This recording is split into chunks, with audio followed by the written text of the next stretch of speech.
So we are going to make a beautiful summer arrangement, and we're going to start with going outside and cutting hosta leaves from our hostas. Usually this is a very accessible perennial outdoors in the gardens, whether you have it or whether your neighbors have it, but they make a great base for any flower arrangement that you might want to do when you don't have enough greenery. I've added in cherry barker bush, which is a very cool piece of greenery that we have in the studio right now.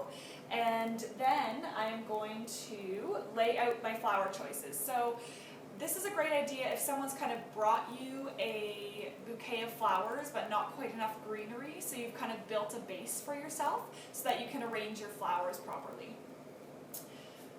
I've picked out a beautiful sunflower. You're always going to start with the biggest flower first because we want that to be the focal point of the arrangement. And I've created a little grid with my hosta leaves. I've X'd them over and over again so that they're going to hold my flowers. So I'm just going to start. I'm going to tuck my lovely sunflower right in the front there. Next, we've got stunning dahlias in stock right now. If you love dahlias, you want to pop out right now because they're not in season for very long. Again, I'm going to give everything a fresh cut before I put it in. And I'm just going to start building out my arrangement. Now the key is to cut all of your flowers at different lengths so that you've got dimension in your arrangement. And you can see just the layers of flowers that are being created.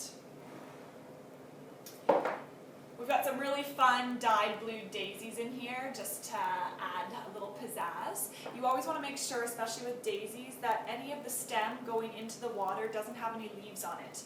Those leaves rot pretty quickly and create bacteria in your water and causes your flowers not to last quite as long. So don't be nervous to kind of play with the placement of the flowers that you have in your arrangement or in the bouquet that you got. Gladiolus are also coming into season. You're going to kind of see them everywhere locally right now. So I'm going to incorporate some of those as well. Now once I've kind of got everything in there, you can play around a little bit. So you can see that my dahlia is a little bit close to my daisies. So I'm just going to do a little bit of repositioning. Spin it around a little bit.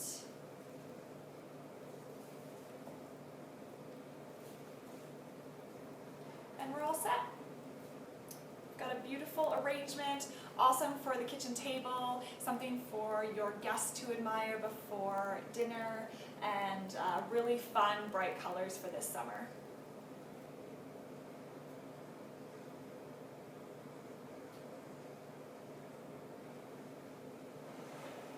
So the other thing to keep in mind is once you've had your arrangement for, 7 to 10 days and things start to look a little bit wilty, don't give up on the arrangement. Start picking it apart.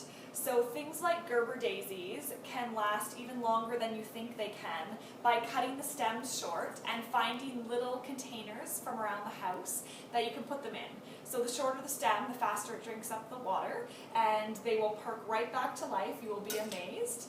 Same thing with wine glasses or martini glasses that you have at home. Cutting your stems short and just having a flower sit in there is beautiful. Reuse those teacups that haven't been out of your cupboard in forever.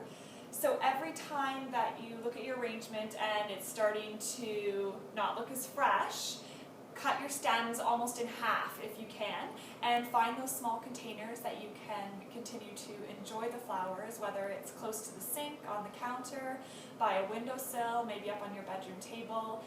Flowers can last and last and last if you just keep on top of giving them fresh water and a fresh cut. We hope you loved the session today. Stay tuned for our next tutorial on bow making, and we hope to see you at the studio this summer.